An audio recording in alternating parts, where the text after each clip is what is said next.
It is Monday, March 2nd, 2020. It is 8 p.m. Pacific Standard Time, and so you know what time it is. It's time for a little bit of coin metal. There's a very educational Get Your Ass Kicked at Jiu-Jitsu Monday. I did not get to the early morning Jiu-Jitsu class. It was a shame. I'm very, very sorry to the people that do go to that class. I love going to it. Unfortunately, I haven't made it in the last couple weeks, but I have made it in on Monday in the evening. So, I'm not like missing out on classes. I'm just missing out on that class. And it's a shame too, because it's one of the very few classes during the week that is over an hour long. It's an hour and a half. And as a matter of fact, not Wednesday and Friday they've started doing a morning class, but they only do that for 1 hour. So anyway, very educational. We were working mostly from a top position today, and I thought that was good. It was a transition to getting into the triple threat, and I got to tell you, I felt like it was a really good focus because I had a misperception in the way I was doing it, and the instructor was able to correct it, and I feel like I made a little bit of progress on that. Whether or not I'll be yanking people up into triple threat anytime soon with any more ease remains to be seen. But I did manage to do pretty well during the positional sparring. We were doing this thing where we would start with our opponent like most of the way into the triple threat position, and trying to either trying to retain the position from the top position, and the opponent on the bottom was trying to get out.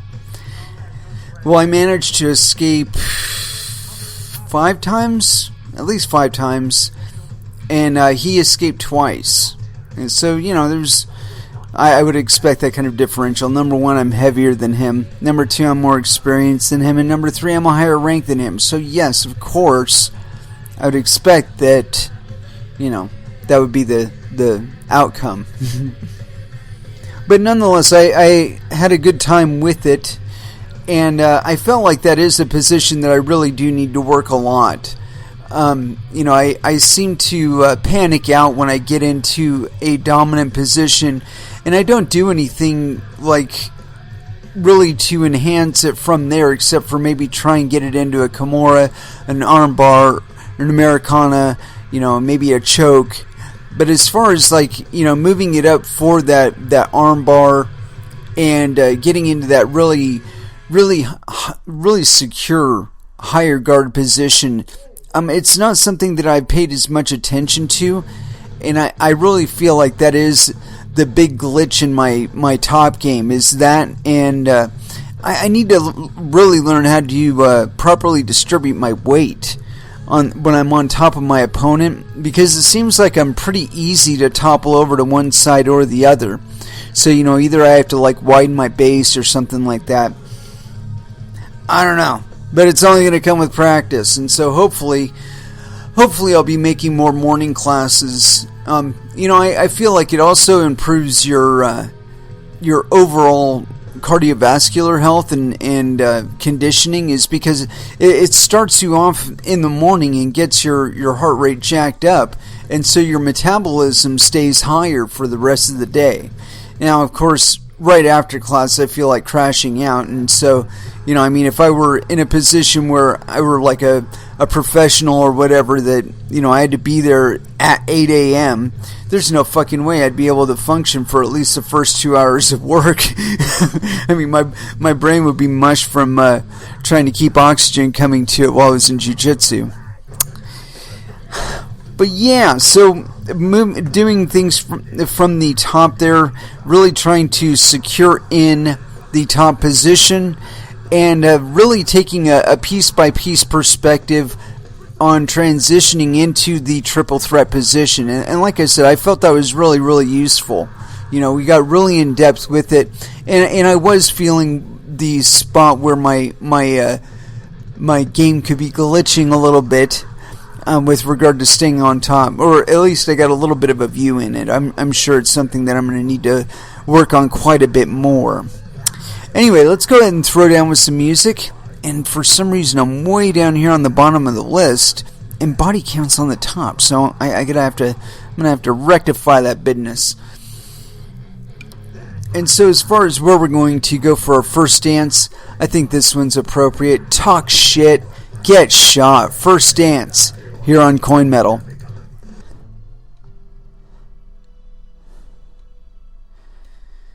And that was the little Faith No More with Zombie Eaters. And so, as far as what we're going to get into today, we talked a little bit about, I think we talked about this a little bit on Friday. I'm not 100% certain on that. But there's been a little bit of a kerfuffle when it comes to Steam. And so yeah, we're going to cover that first. And it's on Coindesk.com. Why Crypto Should Care About Justin Sun's Steam Drama. And this is authored on March 2nd, 2020 at 2100 UTC. Let's see who wrote this. Brady Dale. So yes, penis. Justin Sun has seized control of the Steemit blockchain with the apparent help of several prominent crypto exchanges. On the Steemit blog, which is newly owned by Sun, a post announced the new regime. Quote, for the next 4 to 6 weeks, the Steemit team will be using the voting rights to resume the order of the community while having an open channel for meeting community members and witnesses. However, as of this writing, users are telling us of app instability, and users on Steemit are signaling outright revolt. This is an archived version of... Let me see here. There's a archived version of the original post because Steemit has been unstable, and we'll check that out. In a delegated proof-of-stake system such as Steem, this Orwellian update is only made possible by enough of the network's native currency, Steem, being thrown behind a new set of blockchain validators. In short, exchanges have staked Steem that they controlled, seemingly from user accounts, to, quote, vote for new leadership. The implications reach much further than just Steem or Tron, underlying the fundamental message of not your keys, not your crypto mantra. When users hold large amounts of their assets on exchanges, it gives those firms potentially decisive power over ostensibly decentralized networks, particularly when governance authority is tied to currency holdings. Wait, what? The turmoil began on February 14th when it was announced Sun, the controversial founder of the Tron blockchain, had acquired Steemit, a blogging site that owns a very large quantity of the Steem cryptocurrency. In response, Steem community leaders, the validators of the blockchain, initiated a soft fork on February 23rd that censored the stake of tokens held by Steemit, usually referred to in the community as the, quote, ninja mined stake, as Coindesk previously reported. In other words, probably pre-mined. Quote, it's like the rich guys getting together and saying, let's show them who's the real boss. Roland Lamparty, a pseudonymous Dutch citizen who runs the Steem Witness and some major applications, told Coindesk over a WhatsApp call. Leaders or validators on Steem are called witnesses, serving similar roles to Bitcoin's miners. All 20 of the new witnesses now leading the chain are accounts created in February 2020. Tron, Steemit, and Huobi have not replied to multiple requests for comment. While Binance has not responded directly to Coindesk's inquiries, an enigmatic tweet from its CEO, Changpeng Zhao, addresses the issue. Quote, I was made aware of this upgrade/hard fork beforehand, and approved it. Projects do this all the time, and we are usually just in a supportive position, he wrote. Just message Justin Tron, no response yet. Assume he will respond publicly soon. There has been no update on the proposed town hall scheduled for March 6. Steam value has been generally down since the acquisition, trading at roughly 23 cents in US dollars before the news, and now around 17 cents according to CoinMarketCap.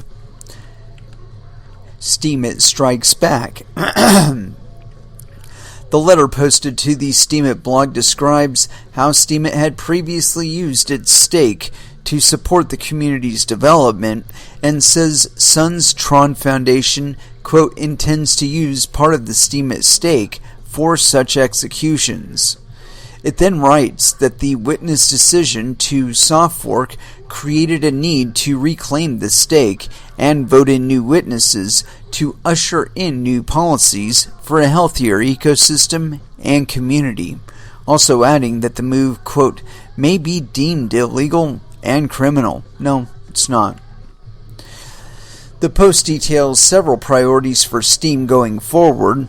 It lists swaps between Steem and Tron, smart media tokens, a project the company has discussed for at least 2 years, feature parity with Reddit, and incentives for users to bring more people onto the platform. The new witnesses all now have overwhelming support in terms of Steem-denominated votes. However, the number of user accounts backing them is tiny, as can be seen in the voters' total column on that same page.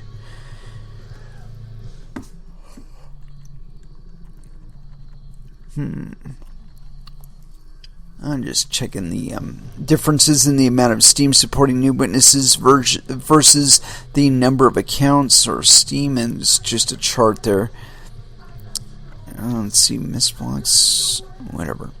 Overnight, Binance, Huobi, and Poloniex, which is partially owned by Sun, staked tokens they controlled in order to vote for a new slate of witnesses. Presumably, the lion's share of these tokens are technically owned by users of those platforms, not the exchanges themselves. A tweet shows large accounts powering up tokens in advance of voting in the new slate of witnesses.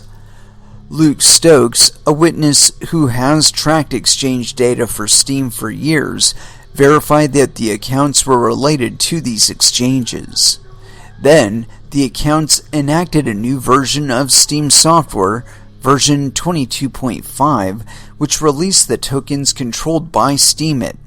In large part, these tokens quickly flowed into exchange accounts, allowing them to increase their vote for Steem's new leaders.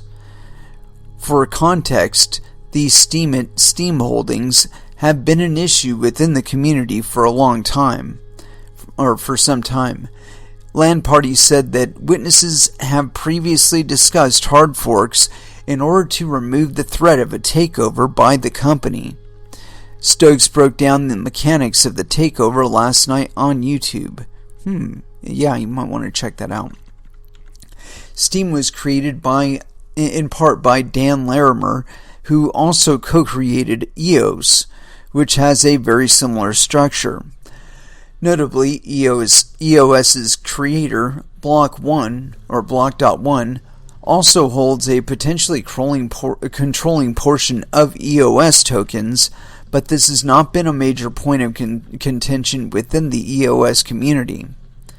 What are users doing? Land Party told CoinDesk he was nervous about the Tron acquisition from the beginning. What alarmed him in particular, he said, was any discussion of token swaps and initial announcements of the Steem acquisition. As well as running a witness, Land Party organizes the annual Steem Fest, the gathering of the blockchain's enthusiasts. This is really a blockchain of people. This is a social chain, he said. You get a little bit tangled up in all of these people. It's not a gambling bot. which software version or different versions are signaling for. Let's see here. Interesting. The prior group of witnesses has begun signaling for an alternate software, version 22.4444, in protest. The multiple fours are meant to have negative connotations, as 4 is not seen as a lucky number in China. Users have also been posting giant images of the numeral 4 in threads on Steemit. The community could still move to hard fork. If they did so, no doubt Steemit would continue to point to the current chain, 22.5, now controlled by Tron allies, but others might not. There are hundreds of apps built on Steam, including alternative blogging front ends, that could start reading a new chain rather than the one controlled by Tron. Jesus Christ. Blogging alternatives on Steam include eSteam, Busy.org, and SteamPeak, according to Stokes. These could all opt to redirect themselves to look at a new chain if the dispute goes far enough. On balance, LAN Party said leaders are keeping apps alive in order to not silence the community. However, he pulled an app he had built, Steam Wallet, from the iOS and Android app stores in protest. Exchange culpability. Quote, "This is a larger discussion and potentially historical moment for blockchains," Stokes told CoinDesk. Quote, "The mechanisms we use to protect these Byzantine fault-tolerant systems, how secure are they really? This is being tested right now." Somewhat ironically, LAN Party said part of the reason why it soft forked rather than hard forked was out of deference to the exchanges. A hard fork would have required exchanges to run new code so their users could withdraw tokens, and witnesses making the change felt this would be unfair to users. However, until the Steam software is changed, tokens will be locked up for much longer. The tokens are locked up to vote. It takes up to 14 weeks to, quote, power down, in Steam parlance, and make them exchangeable again. Of course, the new slate of witnesses now have the power to simply shorten this window. One user told CoinDesk he initiated a withdrawal of 500,000 Steam on Binance following last night's news, and it took 3 hours to arrive, shortly following the Binance CEO's announcement that it will, quote, likely remove the vote. Yeah. Let's see here. There were a couple links in here, and I want to get to one of them at least. Where is it? Potentially controlling EOS? No. Oh, where the hell is that? Slows large accounts? No. Overwhelming support? No. At least 2 years. Steam Smart Media tokens? No. Proposed town hall? No. Come on, where the hell is it? Enigmatic tweet? No. Initiate a soft fork? That might be it. Not your keys, not your crypting mantra. An archived version of the post. Let me see, I clicked on at least one of these here. Oh, here we go. And this is an archived version of the Steemit page was on, but apparently it's become unstable since. Mysteriously, right? An open letter to the community, HF 22.5. This is on Steemit blog, or at least it was originally, and it was released by Steemit team. An open letter to the community. On February 22nd, 2020, Steam witnesses launched Hardfork 22.2 with the sole intent to freeze the original stakes owned by Steemit.inc. Originally, as the core development team behind Steam blockchain and key contributor to the ecosystem, Steemit used their stake for continued development of the Steam blockchain, onboarding users, and not voting for witnesses. The Tron Foundation is committed to add value and grow the Steam ecosystem and intends to use part of the Steemit stake for such executions. With that in mind, on February 13th, both Tron and Steemit planned to meet to discuss the future roadmap with respect of the Steemit community. Unfortunately, the witnesses' decision created a need to reclaim the stake and vote in new witnesses to usher in new policies for a healthier ecosystem and community. Sounds like a unilateral coup d'etat to me, but Soft Fork 22.2 was maliciously structured, intending to freeze a handful of very targeted accounts and taking away their rights and possession to their owned asset, and may be deemed illegal and criminal. The group behind this could essentially do this kind of attack to any Steam community member on any terms they want. They even threaten to hard fork and nullify all existing Steam tokens, putting every good Steam holder, developer, and community interest at danger. This is very much against every aspect of the original purpose of decentralization and the core value of the Steam blockchain and community. We can't let it happen.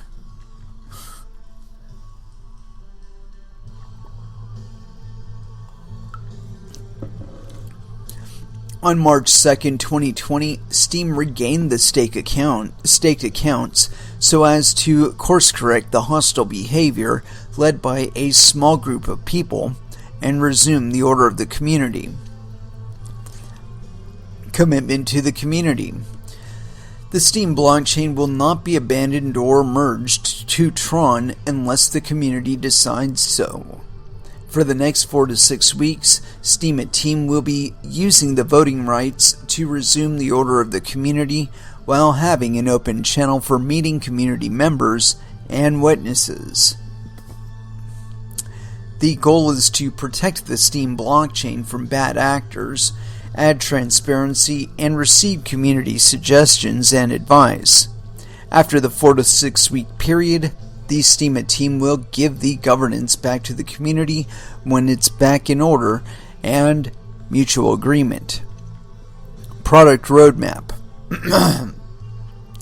The Steam team had a very productive and exciting conversation with Tron on the future roadmap, and we can't wait to share this with everyone.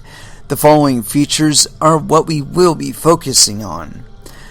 Maintain the Steam blockchain running in parallel with Tron, launch smart media tokens, launch cross-chain atomic swaps, improve overall Steemit.com user experience and onboard more users.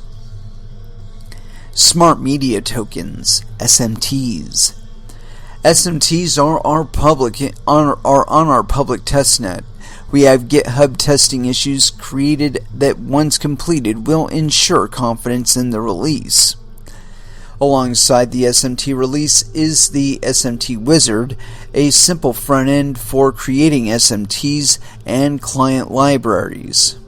Client library work is mostly done except for small exchanges or small changes being made to the protocol during testing, and it's awaiting testing. Cross-chain atomic swaps.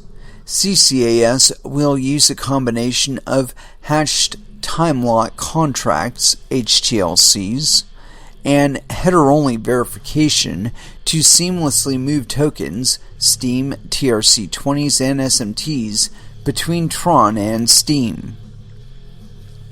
Steemit.com user experience improvements. Steemit.com is an opportunity to onboard massive numbers of users into our ecosystem through a social network, viral media model, Now with Tron's ecosystem and resources, this goal is more achievable than ever. We're on target for feature parity with Reddit.com. With Communities core launched, we are very close to this goal. The remaining tasks are around onboarding, including an invite system for new accounts and optimizing content discovery.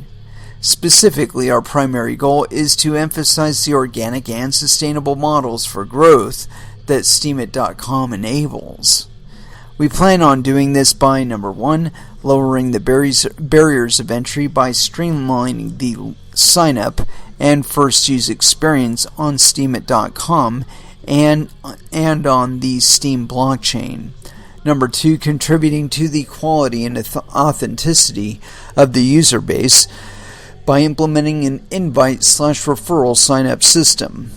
Number 3, enhancing the quality of our user experience on Steemit.com by removing ads, optimizing the front page, making the reward system easy to use through browser extensions, and integrating the wallet with the main site, and enhancing the mobile experience. I don't think that's enough.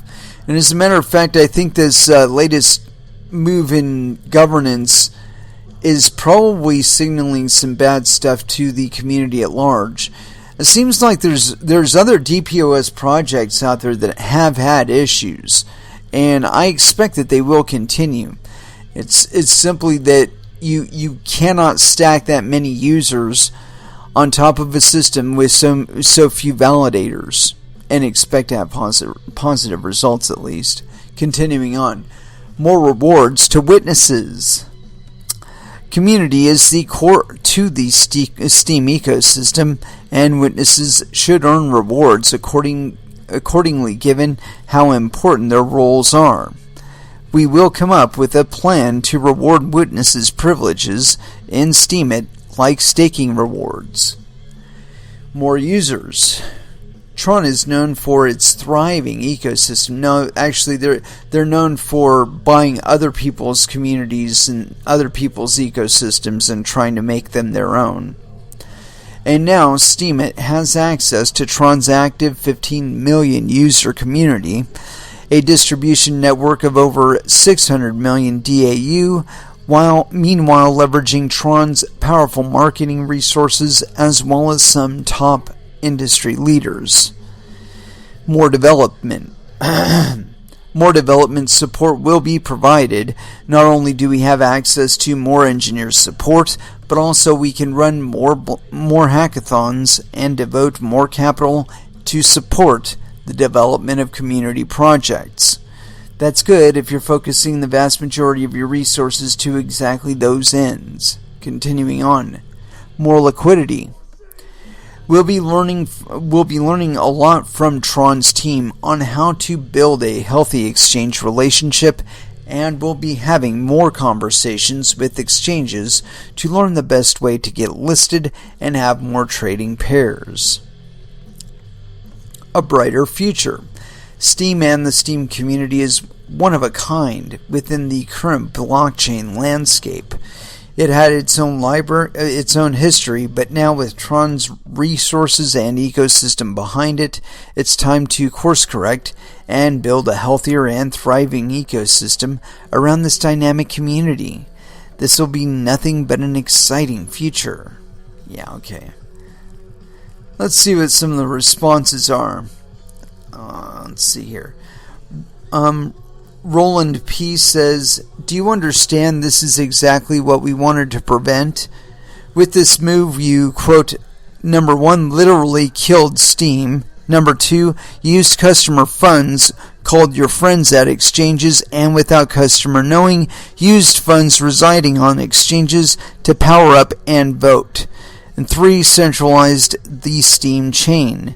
Preventing this is exactly why Softfork 22.2 was implemented in the first place, but how stupid were we to not include befriended exchanges? We discussed it, but we could not believe crypto world would be so stupid. Apparently exchanges pick a side, Please understand you have killed a wonderful community of 4 years, real people from all over the world, not bots or gambling apps. Maybe your chain will continue, but it will be an empty shell. Happy pumping. Goddamn right. He's been voted up $8.14. Nice. And a response to that is, Justin Sum loves bots and gambling dapps, so he can't understand our feeling. And that was Mama Novasum. Yeah, damn right. And Joy the Wanderer says, but how stupid were we to not include befriended exchanges? The response was, because it's not officially incorporated accounts. Soft fork was soft as fuck. Yeah, damn Skippy. A Nomad Soul says, so basically you hostile take over Steam's governance, claiming it's because you're striving for decentralization, and yet you do it by centralizing governance by voting the top 20 witnesses with one superpowered up amount. But screw the 4 years and thousands of witness votes from the community that's been here every day for years, right? Goddamn right. Lord Butterfly responds, and the fucking exchanges used customer funds. It's beyond unethical. That aspect of it, I would say, is absolutely correct. An exchange should have absolutely no ability to use the voting power of your coins, and especially not without asking you, and especially not without asking you what your fucking vote is. Anyway, continuing on. Frederica says, if it has been your intent all along to use Steam at stake for further Steam blockchain and community development, according to what has been promised to the investors and users who have stayed here for 4 years, then why not just commit it to a trustless way? This was the absolute worst way to build trust with the community going forward. A sad day for decentralization. Actually, it's just a sad day for Steam and their community. And I happen to be in agreement with you there, but these people are going to have to be looking to go to another project, especially if they don't like the way that Tron does business. Continuing on here, Studkev says, you're the only bad actor here. You've just centralized a blockchain using exchanges to make a hostile takeover. Absolutely correct. But to that end, here's the other side of it, Kev, and you got to keep this in mind, is that there are millions of users out there.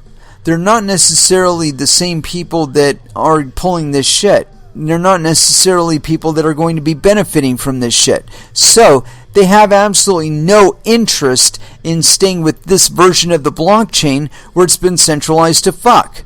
So, if they really want to fucking show what crypto is all about, they would fire up some fucking hardware, get together on some social media or some sort of chat application, and figure out how to hash together a fucking Genesis block or start the project over again with a different set of validators. This is only first strike on this shit. At some point or another, they are going to be coming down on quote-unquote validators because they can. Where they're going to have difficulty is miners, because miners are an ad hoc participant to the network. They can come on, they can go off at their will. And there's no law that's going to be able to change that. But anyway, with regard to validators, and the only reason there will be any kind of regulation on validators is exactly this.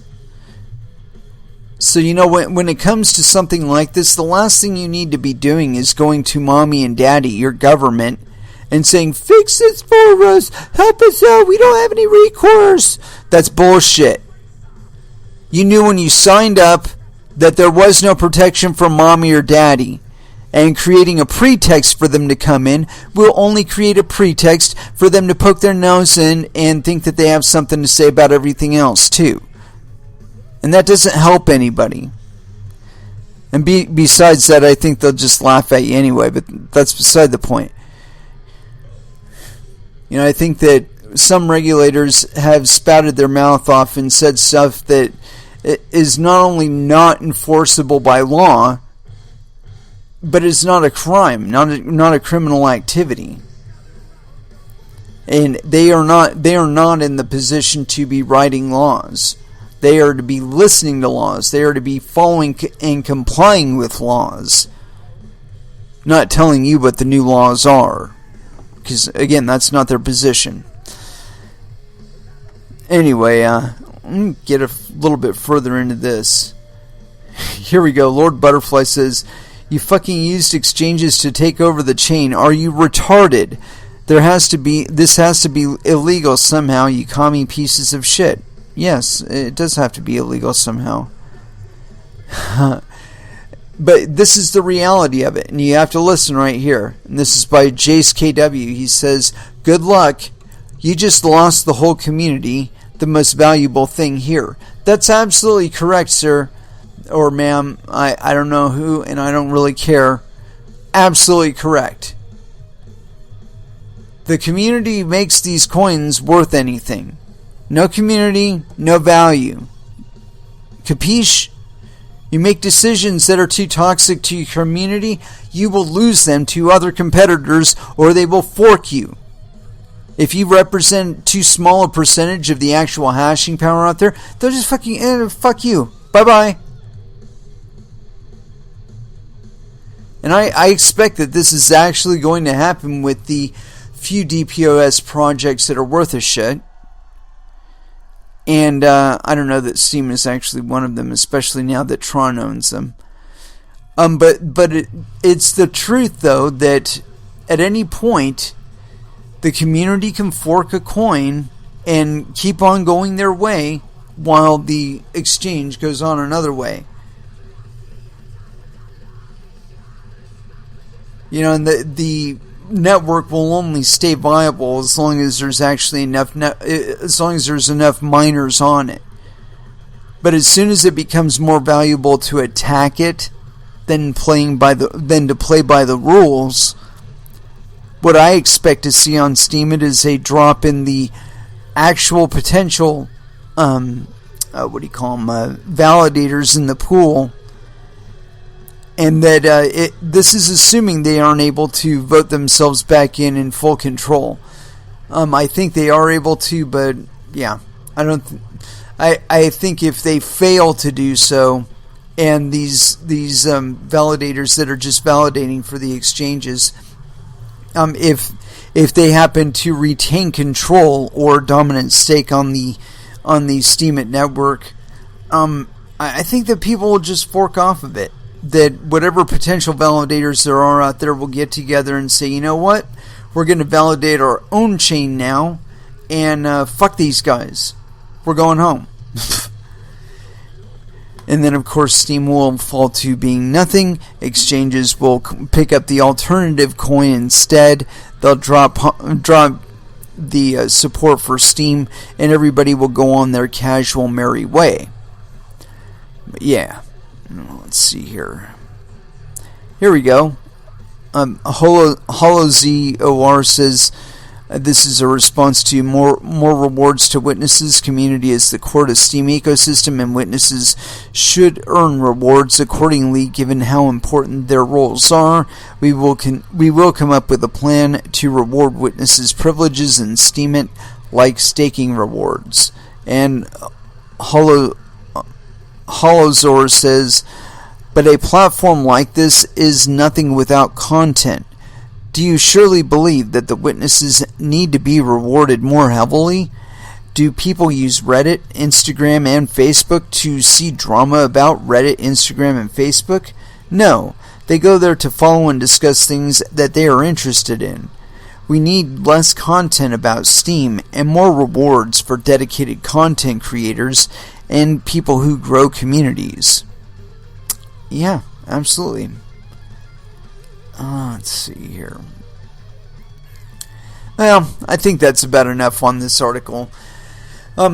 These networks, these projects, they're only as powerful as their interest base. If the interest base isn't big enough and the incentive is big enough, then people will attack it, and will attack it on the cheap. And I really think the consolidations that we're starting to see in crypto are just, they're low-hanging fruit. They had corporate involvement to begin with. They had a corporate entity behind them or as them, and it's questionable whether or not they're actually securities. The rules of finance didn't go away with this stuff, and the rules of cryptocurrencies did not go away either. And there are certain things that, while I will say that I don't believe there are actually any quote-unquote experts in this space, I think there are people that have had enough time to figure out why coins have failed, or at least observe why coins have failed, and where they can come back to us and say, this is why the coin failed. Among those reasons why we've seen coins fail is you get a developer core that is unresponsive to their community at large, while being entirely self-interested with their own priorities. And if it turns out that they're making decisions that are noxious to a high enough degree of members out there in the community, the members will simply reject it. They'll fork it off and they'll reject it. And I don't believe that Stellar is any different. Or Steemit, rather. Anyway, let's go ahead and throw back down into some music. And I've been dying to play some Suicidal. And, let me see here. There's a song somebody had posted. And I'm trying to find it here. Here it is. You Can't Bring Me Down, Suicidal Tendencies, here on Coin Metal. And that was Overkill with Come Heavy. And so, next up, I wanted to dig a little bit further into this. And, yeah. It seems this has already had some significant fallout. And this is on the Bitcoinist. It might actually be on another page. We'll find out here in a moment. Steam goes down after major exchanges hijack consensus mechanism. And this is by Trevor Smith, March 2nd, 2020 at 1600. Let's see here. In a move that has both stunned and infuriated the Steam community, major crypto exchanges have used the voting power of their held tokens to restructure the platform's consensus algorithm. The network has now gone down in a move that may be tied to Justin Sun's acquisition of Steemit late last month, and the community's attempt to limit his power. By purchasing Steemit, Justin Sun gained control of a sizable share of Steam's consensus voting weight. This fact is due to the platform's delegated proof-of-stake architecture, and Steemit being by far the most active element of the network. Fearing Sun's potential to cause mayhem, last week, the Steam team initiated a soft fork that eliminated Steemit's influence. Now, in what may be a retaliatory act, several centralized exchanges have used their own voting influence to promote Steemit-affiliated witnesses to the coveted top 20 spots. It is these witnesses that produce blocks within the platform. If the evidence rings true, Steemit and thus Justin Sun has established centralized control over Steam. Quote, waking up to find that Justin Sun has taken over the Steam blockchain in a hostile manner by using 84 million Steam from Binance and Huobi as well as his own exchange to vote in their own BPs and fork the chain. CZ Binance, you support this? Tron decentralized the web. And that was by Justine, March 2nd, 2020. The reason why the exchanges have taken this act remains unclear, yet Sun now stands accused of bribing them. In recent hours, the Steam network has ceased to function, opening the door to many questions as to what the real plan behind this act may be. It's demonstrating that the attack surface is exploitable. That's what it's showing you, that a fucking utter coup d'etat can be taken over your fucking project with this DPoS shit. Vitalik Buterin tweeted about this incident, noting the clear indication of collusion. Quote, apparently Steam DPoS got taken over by big exchanges voting with depositors' funds.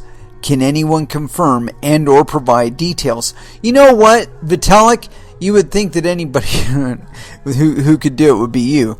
Anyway, it seems like the first big instance of a, quote, de facto bribe attack on a coin voting, the bribe being execs giving holders convenience and taking their votes.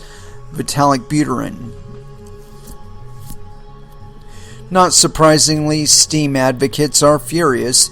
One has posted a video explaining the damage this move has done to the platform. Quote, your stake in Steam on centralized exchanges was just used to take over the Steam blockchain. Luke Stokes, March 2nd, 2020. Perhaps the most puzzling is the fact that if Sun is behind the present attack on the Steam network, he would be acting against his own self-interest. The present network failure represents a significant blow to Steam's credibility as a trustworthy blockchain platform. In fact, it damages the very concept of DPoS as a reliable architecture for decentralized consensus. Issue highlights the threat of centralized exchanges. Because DPoS architecture gives voting weight to token holders, centralized exchanges generally hold a tremendous amount of influence over these platforms. Blockchain experts have warned that this arrangement opens the door for collusion and centralization, which may be the present case with Steam. The solution to this problem is for holders of DPoS coins to keep them in personal wallets rather than on exchanges. Unfortunately, far too many crypto investors fail to do so. Perhaps Steam's present situation may prompt more to heed this simple and important advice moving forward. What do you make of the whole Steam hostile takeover of the situation? Add your thoughts below. Let's see if there's any comments on this. Oh, there's 7. Binance says, to celebrate the successful launch of the Ethereum 2.0 network, we have committed a total of 10,000 Ethereum giveaway to the fans of Ethereum around the world. Oh, wonderful. I wonder if that's really the Binance team. Sonics, and that's how you get regulated? Well, fucking done, bruv, twat. Yeah, I think you're right. Sonic says, sure, we got to be talking about some kind of inside trading crap as well. Suck a dick, JS. Get what you deserve, bruv. I'm sure smart for ass dumb shit. Yeah, okay. Sonics keeps plaguing this. Here we go. Mulab Habib says, Binance, Twitter, Coinbase, BSV, BCH, Bybit, etc. are owned by certain individuals. Yeah, you know, this risk exists in crypto, that exchanges, centralized exchanges, would become whoa. Ooh, we might have to check that one too. We might be seeing where these exchanges can be threatening, where they're using your funds not necessarily in your best interest. You know, they're using the voting weight of your tokens to do things like vote themselves validator positions, you know, so that they're able to say to the rest of the network, this is not only how we're going to vote, this is also how we are going to function. And I think that's a very dangerous position to be putting people in. But anyway, I found this other one here, and I think this is a threat too, and it's along the same lines, that the exchanges themselves, because they're willing to do things like trade quote-unquote stable coins with unverified cash reserves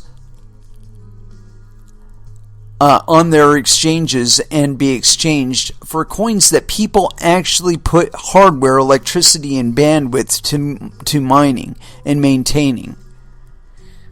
And I think that we are going to see a major adjustment with regard to altcoins, because I do see that there's going to be some issues with Bitcoin that cause people to migrate their average everyday transactions to altcoins that can not only handle the transaction load, but are cheap enough to do so with.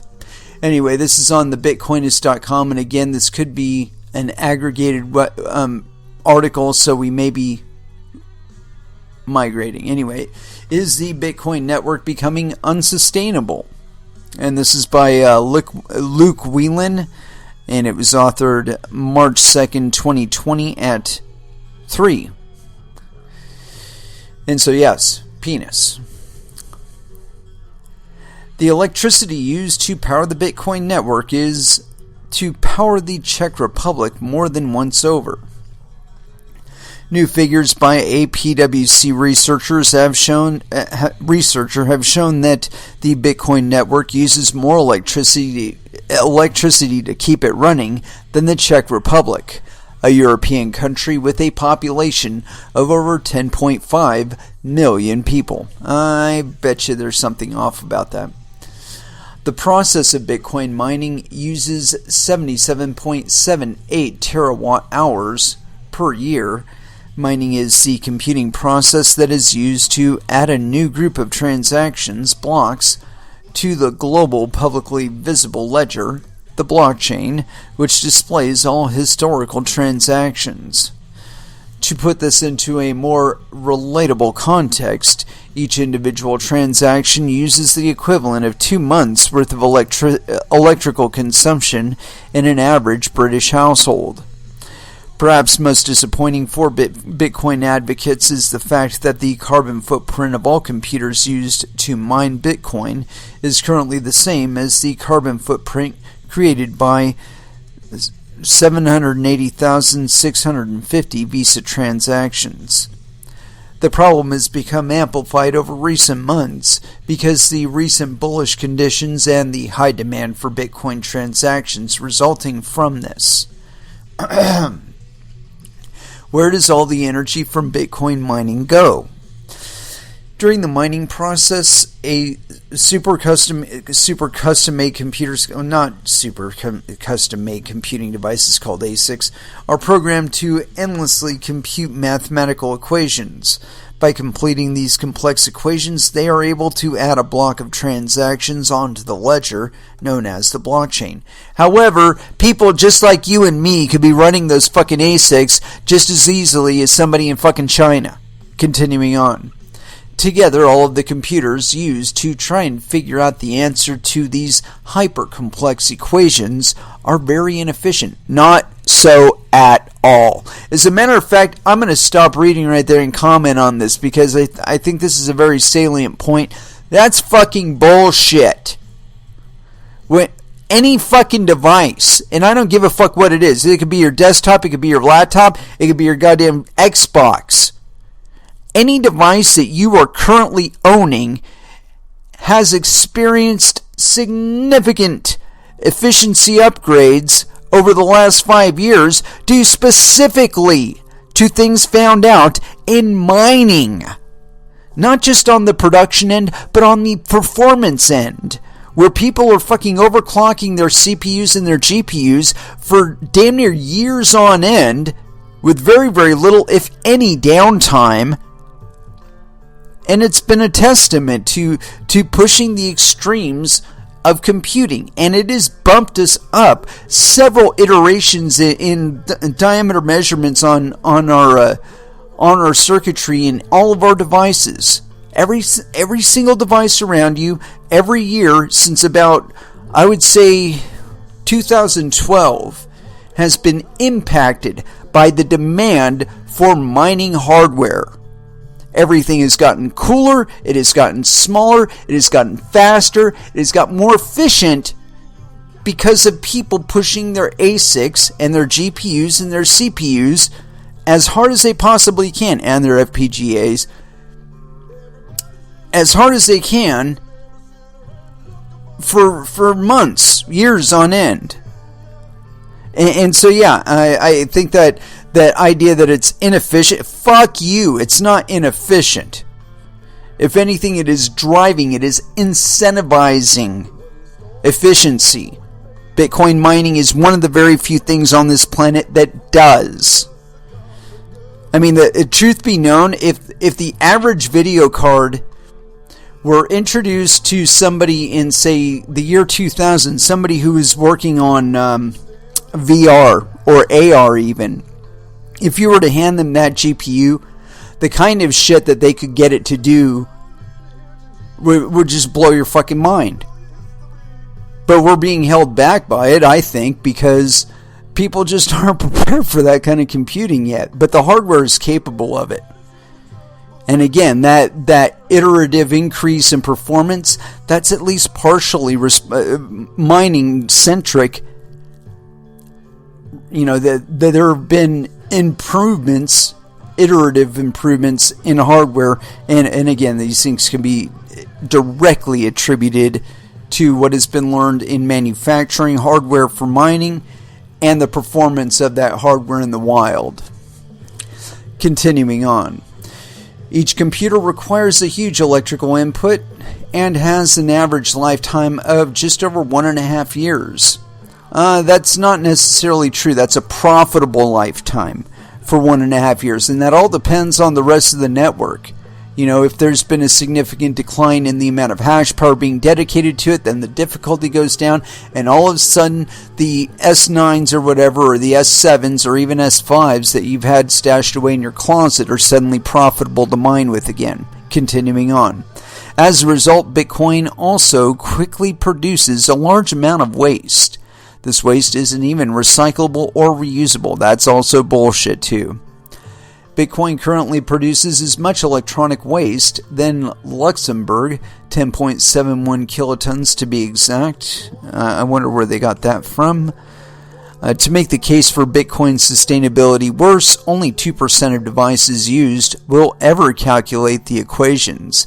This means that 98% are arguably just calculating pointless equations before being thrown away as waste just over 1.5 years. After just 1.5 years.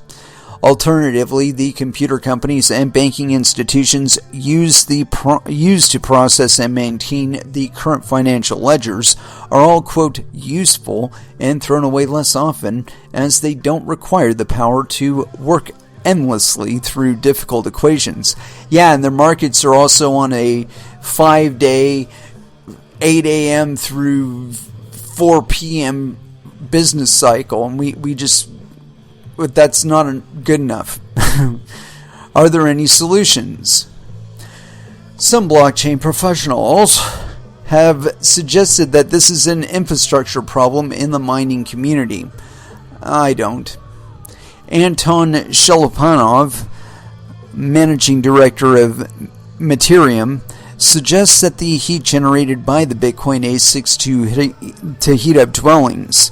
He recommends transporting mining devices to areas in winter to heat up buildings.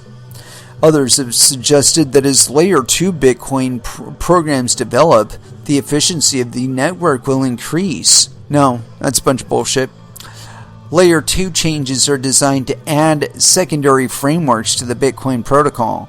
For example, the Lightning Network was designed to speed up transactions by pulling off-chain transfers as part of a private payment channel. Yeah, introducing a factor of trust that didn't previously exist, and also a large, centralized, licensed, regulated KYC-AML'd entity will be doing that for you. A third party will be doing that for you. So again, reintroducing censorship in your currency. All that progress. Like setting up a tab, the Lightning Network prevents people from a liquidity pool having to do multiple transactions that need to be verified by high energy consuming miners. Yeah, this is a bunch of bullshit. Let's see what the responses are on this, if there are any. 2 comments. Okay. Here we go. Bill Perez says, "Oh good, more ill-informed drivel. Yeah, Bitcoin would be much better if we could just get rid of all of that pesky proof of work." Facepalm. Goddamn right. Robert Williams says, "Gosh, this is all a bit pessimistic. I'd like to know how much it costs to operate USD, GBP, EUR currencies, along with the extra cost of printing more for quantitative easing. 780,650 Visa transactions sounds like not very many. But to me, by contrast, despite the doom and gloom spin, this article fills me with optimism. Fuck yes." Yes, because we are achieving a level of transparency and a level of efficiency. You know, the thing that a lot of these articles leave out is the cost of not only the maintenance of the systems that this all runs on, with regard to US dollars and other fiat currencies. Not only that, but also the transfer of physical notes, certificates, and coins. This happens. And there's energy involved in that. It takes energy. It costs money to hire people to transfer the coins from your vault after you've minted them, which again takes energy,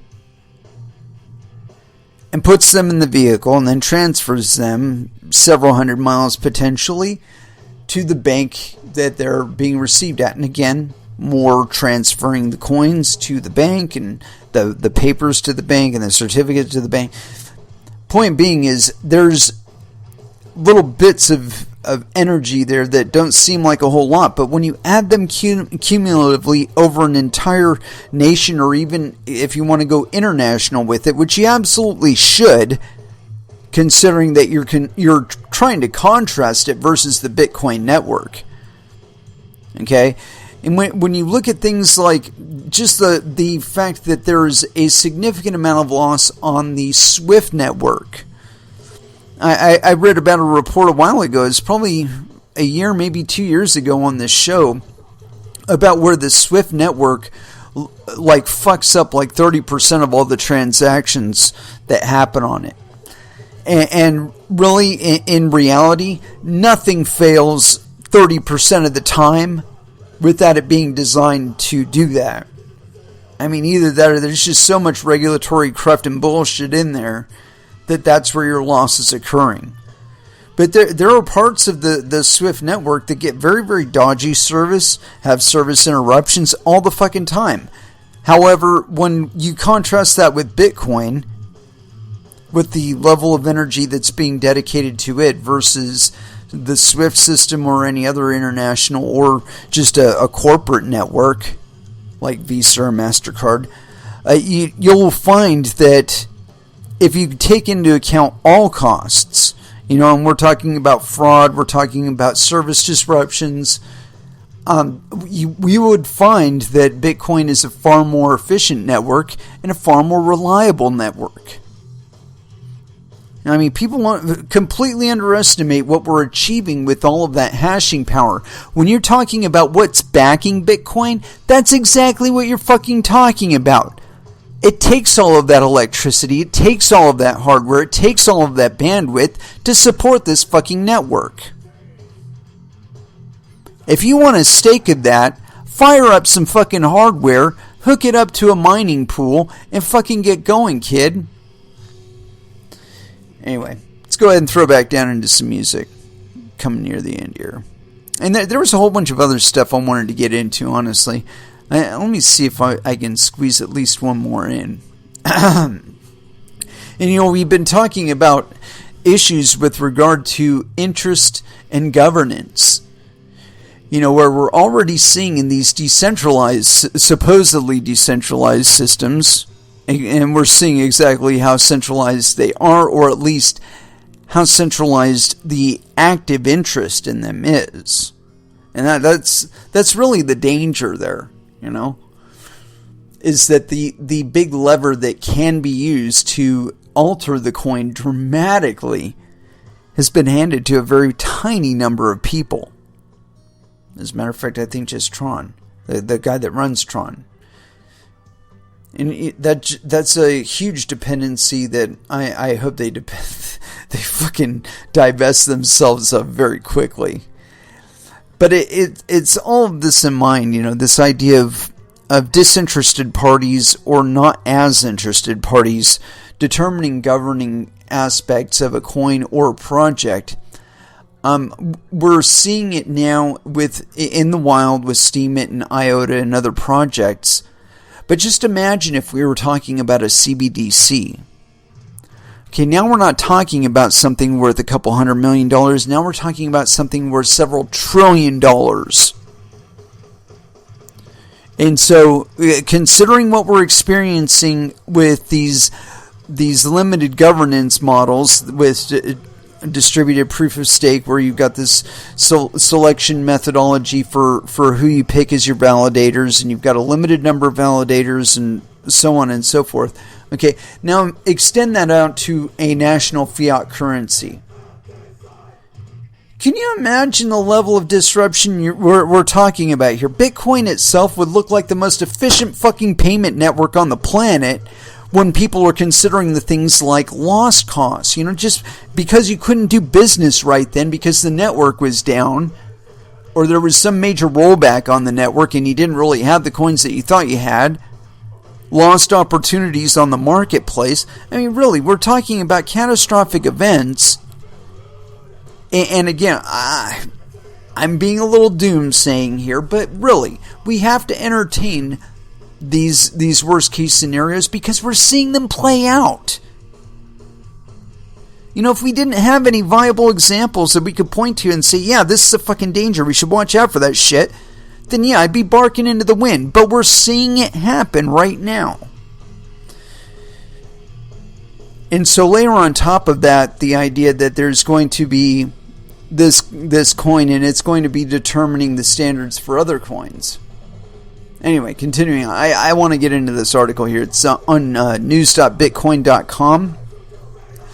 A sea change to crypto hits America again.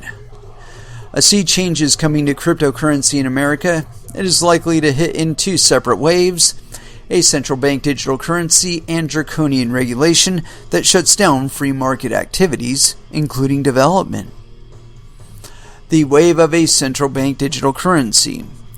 Robert Wenzel of the Economic Policy Journal has a warning, quote, a U.S. Federal Reserve created digital coin could be one of the most dangerous steps ever taken by a government agency. It would put in the hands of the government the potential to create a digital currency with the ability to track all transactions in an economy and prohibit transactions for any reason. In terms of future individual freedom, this would be a nightmare. Not really. If recent statements by American lawmakers and bureaucrats are any indication, however, state-issued crypto seems to be on its way. A shift in attitude on CBDCs is in the air. Consider Federal Reserve Governor Lael Brainerd. In May 2018, she stated, quote, there is no compelling demonstrated need for a Fed-issued digital currency. While acknowledging the efficiency and low cost of blockchain transfers, Brainerd presented a familiar... Hold on a second. We just read a fucking article bitching about the inefficiency of Bitcoin. Here we go. Brainerd saying, while acknowledging the efficiency and low cost of blockchain transfers, Brainerd presented a familiar checklist of objections to digital currencies. Okay, but flipping back to what we just read. The motherfucker was bitching about how it's not all that efficient, and yet a member of the Fed here A Federal Reserve governor is acknowledging the efficiency and low cost of blockchain transfer. See the dichotomy going on here? Oh yeah, it's inefficient for you to do it, even though every demonstration of it actually working right is products of you actually doing it. Give me a fucking break. These fucking people are high. Continuing on. Let's see. Brainerd presented a familiar checklist of objections to digital currencies. They were too volatile to be utilized as money. Their anonymity protected crimes like money laundering and sex trafficking. They eluded regulation. Yeah, the only objection is we don't control it. That's not a viable objection, kid. Not anymore. You don't get to determine that for the rest of the financial economy out there. Thankfully. Continuing on. Then Brainerd added what may have been the fundamental reason for dismissing a CBDC. At the beginning of 2018, digital currencies were so small a part of the financial system that they posed no stability risk. They did not threaten the monetary status quo, or at least Brainerd did not perceive the threat. Actually, it's not really a threat, it's just a competition. In February 2020, her tune differed.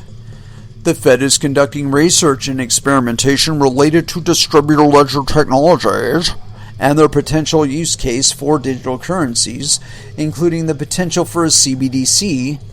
The main public argument for a CBDC is a perceived need to stabilize crypto by pegging it to traditional fiat, which is assumed to be less volatile. Actually, that's a bunch of bullshit. The nightmare of which Wenzel warned already has a name, FedCoin. Yeah, I think I actually talked about that back in like 2017. If people actually listen to this show more, they probably wouldn't have bothered to even write this article or even assume they could do a CBDC. Continuing on. What changed between May 2018 and February 2020? Crypto surged in popularity and price, while central banks and their fiats continued a slow implosion. Several nations, including America's financial nemesis China, announced an intention to issue e-currencies. Quote, "We are collaborating with other central banks as we advance our understanding of central bank digital currencies," Brainerd explained, all the while, quote, "making sure we are at the frontier of both research and policy development." Translation, the U.S. does not want to be left behind. Neither will it eat Facebook's dust. Brainerd claimed that Facebook's digital currency Libra, which emerged last year, imparted urgency to the conversation. Digital currency was becoming a large enough part of the financial system for agencies like the Internal Revenue Service and Federal Reserve and Treasury Department to notice. Yeah, in other words, they've just figured out that they've got competition. A wave of draconian regulation. The regulation attack is surging, and it will extend far beyond the current licensing of exchanges and make them function in conformity with state law. The IRS has stepped up both crypto prosecutions and created new rules. In this article, IRS explains what crypto owners must know to file taxes this year. Kevin Helms observed among the changes in the 2019 Form 1040, the main U.S. tax form, is the addition of an inquiry regarding the acquisition or disposition of any virtual currency. The agency explained, the new crypto question appears on Form 1040 Schedule 1 entitled Additional Income and Adjustments to Income. This is Prelude.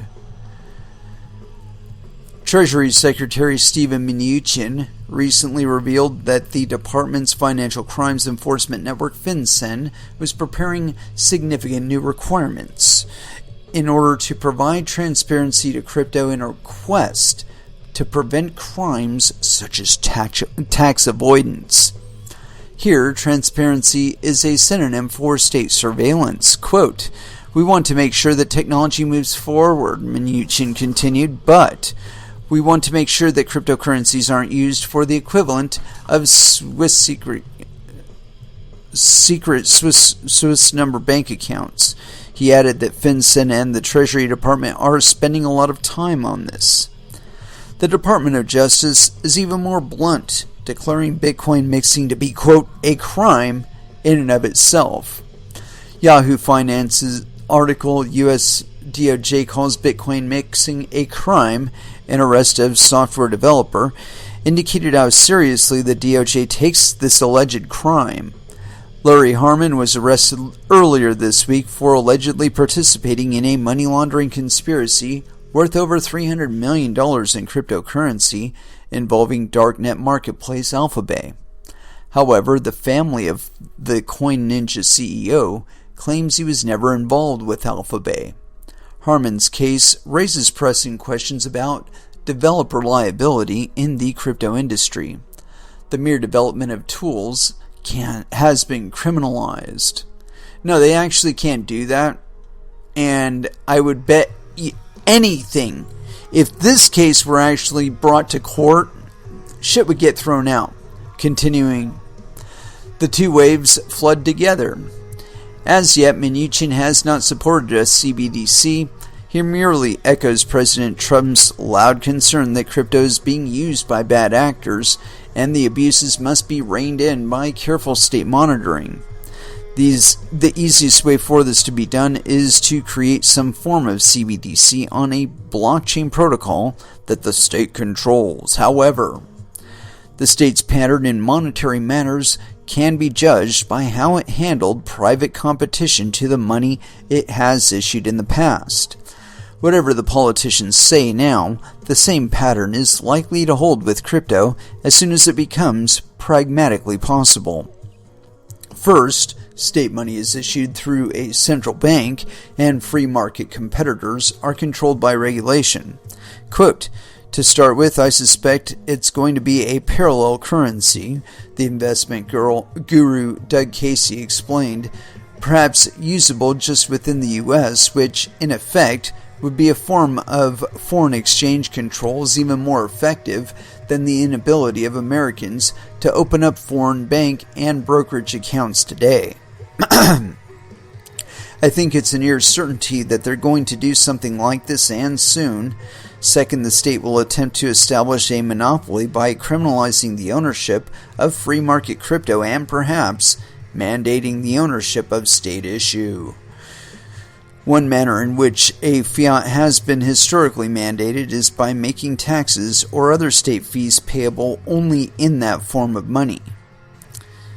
Establishing a CBDC may be irresistible to Trump, not only as a way to stay competitive with rival monetary powers, but also because the extreme political power it offers.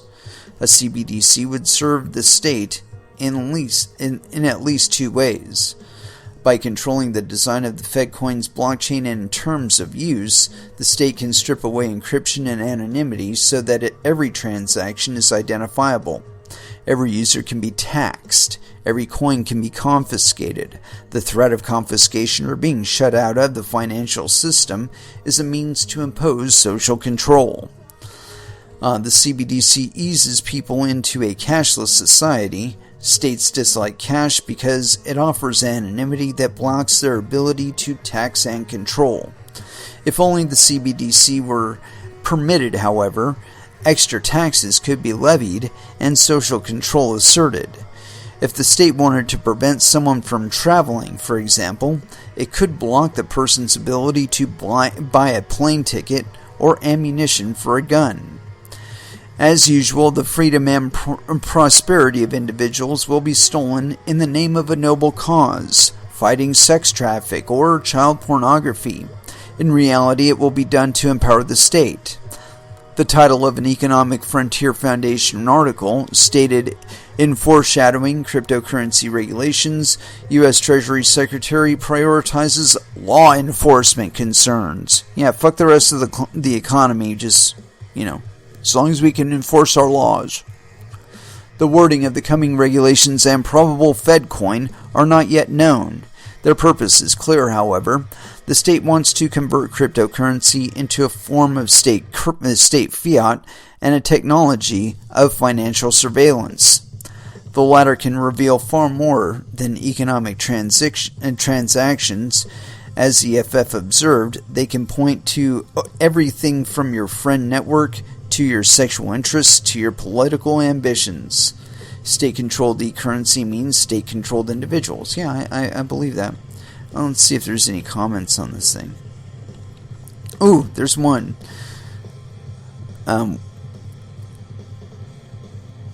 Let's see here. 444344443 says, Wendy McElroy, after all your research, do you think the governments are just getting frustrated that they find it hard to control cryptocurrency? Yeah, I really think that is the point of it. Is that we are seeing a demonstration of control points, and I think that in the longer term, we're going to see the control point of exchanges being exerted on more heavily. And when we do, we're also going to see a migration in the cryptosphere to a more decentralized approach to both storage of coins and exchange of them for one another and goods and services. I think that if you look at this for a longer term, I think that what we're going to find is that the CBDC will have its economy, and then the 5,000 or so other cryptocurrencies out there will have their own economy. And that it will develop in a relatively short period of time, and it will have an interface directly to the internet, no matter how they decide to try and get rid of that. And that this shit will just continue on because it's within enough people's interest for it to continue on. And I think in the longer term, we're going to see, because enough of the desirable things available in an economy, means of self-defense, means of self-intoxication, that because these things are desirable and because people want them, they will find a way to get them. And if cryptocurrencies that aren't on exchanges and aren't quote-unquote legal, as defined by their government, the government in question, the government of the place they live, that people will use cryptocurrencies specifically to buy these things. And as they demonstrate increased utility for that end, new markets are going to be developing, where people are going to be growing crops and shit indoors and exchanging them amongst one another with cryptocurrencies as their medium of exchange, completely voiding out the state control of what they consume, when they consume it, and how much they pay for it. This is the reality that is possible, and because it is possible and because it is relatively cheap by comparison to how we're handling cryptocurrencies right now, I believe it will happen. Our compliance is only bought with the limited amount of PETA that it provides. As soon as the PETA becomes more costly to us in a variety of ways than other options available, we are going to devoid ourselves of our participation in fiat currencies or the systems that they're contained within or used within. This is the true threat that CBDCs face and government-issued coins face, is that we have other options. And people will endure a limited amount of shit or pay a little bit of a premium to get what they really want out of their coin. And if they can get it, and I believe as cheaply as a cryptocurrency has been made to be possible, at least one significant enough to support your commerce, I think with the ease that has been presented to us, that's been made possible, that we're going to see exactly that. We are going to see people constructing coins that they can be running on consumer-grade hardware We're going to be seeing people figure out a way to backwards compatible their Xboxes and make them into a mining network. It will happen. We have not seen the end to the goofery here. Because the fact of the matter is this shit is just getting more efficient. And is getting more powerful. All the time. It's not stopped. They're planning this shit through 2029 at least. I read about that. Where they were talking about releasing chipsets down to 1.5 nanometers by 2029. Personally, I expect for that iteration increase to happen a lot quicker than that, probably by 2027. But what we're going to see on the other side of it, with regard to how these iterative upgrades affect everything else that we own, like everything else that's got a CPU, a GPU, or an A6 chip in, I think it's going to be profound. And with those increases in potential being extended to the average person, they are going to utilize it. The productive capability of those devices doesn't shrink just because it's in the hands of a poor person. I think that what we're seeing with regard to video production on YouTube is a perfect example of this. And pretty soon, we're going to be seeing people producing things, hard things, things you can hold in your hand and use out there in the wild. And they're going to be accepting nothing but cryptocurrencies in exchange for these items. And they're not going to be reporting that income to the IRS. Anyway, let's go ahead and throw back down with some music. I kind of held off on that a little bit because I thought it was necessary. And I want to get into some Vola here. I love this album, and this song is cool. So here it is, In Mazes, here on Coin Metal.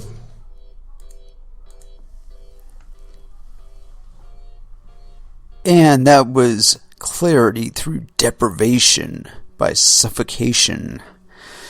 And it is with that I'd like to close out this episode. Thank you very much for listening. I certainly do appreciate the support. We will be back again on Wednesday at 8 p.m. Pacific Standard Time. And so until then, I want y'all to trade safe.